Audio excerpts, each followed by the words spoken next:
Rohtak police अधीक्षक Shri Narendra Bijaniya sir के नेतृत्व में रोहतक में क्राइम को त्वरित गति से डिटेक्ट करने के लिए और रोकने के लिए हमारा सारा टीम्स लगातार मेहनत कर रहा है। उस प्रयास के दौरान हमारा CIA 1 टीम, जिसका नेतृत्व कर रहे हैं इंस्पेक्टर कुलदीप जी, जो मेरे साथ बैठा है, उनका टीम को एक सफलता प्राप्त हुआ। गुरुवार लास्ट वीक 7 अगस्त में एक वारदात हुआ आर्यनगर के एरिया में, जज्जर रोड पे एक दुकान से रॉबरी हुआ था। तो इसमें 3 लड़के शामिल थे और एक बाइक पे आए थे जिसका टेम्पररी नंबर प्लेट था। इस मामले में आर्यनगर थाने में एक पर्चा भी दर्ज है, FIR नंबर 177। तो इन 3 लड़कों को आइडेंटिफाई करने के लिए और इनको ट्रेस करने के लिए हमारा मल्टीपल टीम्स गठित हुआ और लड़के आइडेंटिफाई हुए, जिसमें 3 शामिल थे। उनको सपोर्ट करने वाले और भी थे। 3 था कि आयुष, आज़ाद और पुष्पेंद्र। आयुष रोहतक का था, आज़ाद और पुष्पेंद्र राजस्थान का था।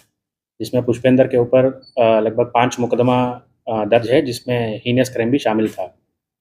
और इनका ये जिस गाड़ी में आए थे उसका जो टेम्पररी नंबर प्लेट है, वो नंबर प्लेट भी लगभग हमारा आइडेंटिफाइड था।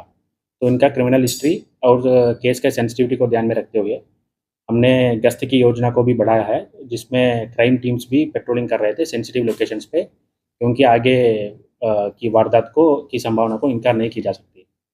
तो CIA 1 की गश्त के दौरान कल रात उनको एक टेम्पररी नंबर प्लेट जिसका पे 3 लड़के आते हुए दिखा था, इनको रोकने का प्रयास किया और उसने उनके हाथ में सस्पिशियस आइटम भी था, 2 वेपन जैसा दिख रहा था। और इनको रोकने का प्रयास में वो रिवर्स में लेके गाड़ी भगा दिया था। तो नामदेव चौक और जेल रोड पे उनको चेज़ करना पड़ा। चेज़ करने के दौरान हमारा टीम पे फायर आई थी, तो उसको प्रतिक्रिया देते हुए उनको अपील किया कि सरेंडर करने के लिए। वो बात नहीं बना।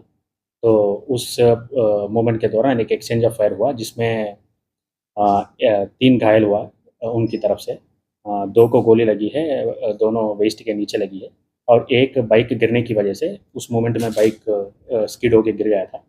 गिरने की वजह से उनका लेग पे उनको चोट है। तीनों हॉस्पिटल में एडमिट है और उनका इलाज चल रहा है।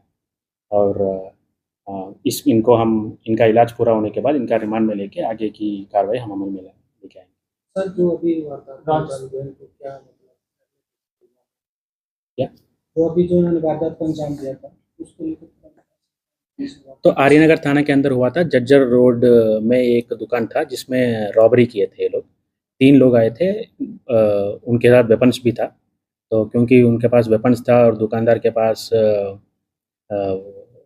ऐसा कोई वेपन्स नहीं था, तो इनका रॉबरी अटेम्प्ट सक्सेसफुल हुआ। और लेकिन इनका जो फुटप्रिंट्स है, अलग-अलग टेक्निकल एविडेंस के माध्यम से हमको ट्रेस करने में सफलता मिली। सर, दोनों राजस्थान, 2 लोग राजस्थान के बताए जा रहे हैं। कैसे ये हरियाणा में कैसे पहुंचे, रोहतक तक कैसे पहुंचे? क्या किसी गैंग से जुड़े हुए हैं या कोई गैंग था ये कारण? इसमें गैंग का इन्वॉल्वमेंट कोई सामने नहीं आया। ये लड़के थे, इनके पास कौन काम कर रहे थे, कौन लेटेस्ट में नौकरी छोड़े थे, उसका इनका कोई लिंक है क्या, ये चीज़ हम इन्वेस्टिगेट करेंगे। लेकिन ये जो 3 लोग कल हमने पकड़ा है, उसमें एक रोहतक का भी था, एक बालन गाँव का था, बाकी दोनों राजस्थान से है। और इनका जो अलग लोग जिसने इनको सपोर्ट किया है, वो राजस्थान का है। कितने के लोग थे सर? ये हम वो वेरीफाई कर रहे हैं कि कितना क्लेम किया और वास्तव में कितना हुआ। हम वेरीफाई करके वो डिटेल्स आपको प्रोवाइड करेंगे। प्राथमिक जांच में पाया कि कितने लोग और शामिल हो सकते हैं वारदात में या और भी वारदात हुई? मैं इस पॉइंट ऑफ टाइम में डिस्क्लोज करना नहीं चाहता, लेकिन और भी लोग जरूर शामिल है। वेपन भी बरामद हुए?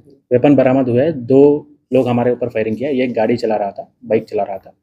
पीछे जो 2 बैठे थे, हमारे ऊपर फायरिंग किया और 2 वेपन उनसे बरामद हुआ है। तो वो कितने राउंड फायर हुए? तो उनकी तरफ से लगभग 4-5 राउंड फायर हुआ, हमारी तरफ से भी लगभग उतनी ही हुआ। मोटरसाइकिल चोरी की थी सर? मोटरसाइकिल हमने कल रात रिकवर करने के बाद वेरीफाई किया, वो चोरी का था, रोहतक से ही चोरी किया है। रेकी लास्ट 1 मंथ में चोरी हुआ है। सर, जिस तरह से इनके ऊपर इसमें 3 लड़के जिसको पकड़े थे, आज़ाद, आयुष और पुष्पेंद्र है। पुष्पेंद्र के ऊपर 5 मुकदमा है, जिसमें अटेम्प्ट टू मर्डर जैसे हीनस ऑफेंस भी शामिल है। इससे पहले भी रॉबरी में ये इन्वॉल्व था। अच्छा, जिस तरह से क्राइम बढ़ रहा है और सरेआम घटना को अंजाम देकर चले जाते हैं, तो लगता है कि बदमाशों को पुलिस का कोई खौफ नहीं? क्राइम बढ़ नहीं रहा है, क्राइम जो हो रहा है उसको डिटेक्ट भी हो रहा है। फॉर एग्जांपल ये जो वारदात है लास्ट थर्सडे हुआ था और 5 दिन के अंदर हमारा टीम मेहनत करके इसको डिटेक्ट किया है और इसको क्राइम रेट को और भी कम करने के लिए सेंसिटिव लोकेशंस पे हमारा थाने की तरफ से और क्राइम यूनिट की तरफ से लगातार प्रयास जारी है। रिमांड के बाद कोई और भी खुलासा हो सकता है इस घटना का? ज़रूर हो सकता है। कुछ दिन पहले भी सर रोहतक में देखने को मिला था कि एक निजी हॉस्पिटल के सामने एक कार गाड़ी में आई हुई और एक डेड बॉडी को रख के चले गए थे। उस मामले में क्या? तो उसमें मैं ज़्यादा डिटेल्स प्रोवाइड करने के लिए मेरे पास नहीं है, लेकिन वो भी डिटेक्ट हो गई है। जो शामिल थे वो सारे आइडेंटिफाइड है, उसमें कुछ लोग अरेस्ट भी है।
एक आधी कूड़े में ही पाओगे पाइप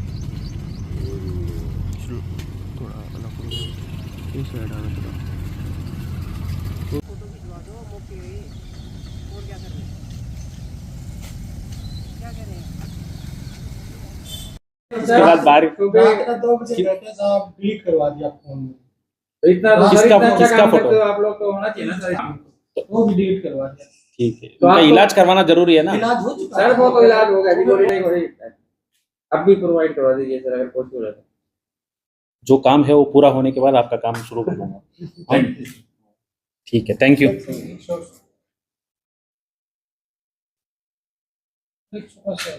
15 अगस्त को देखते हुए जो सुरक्षा के क्या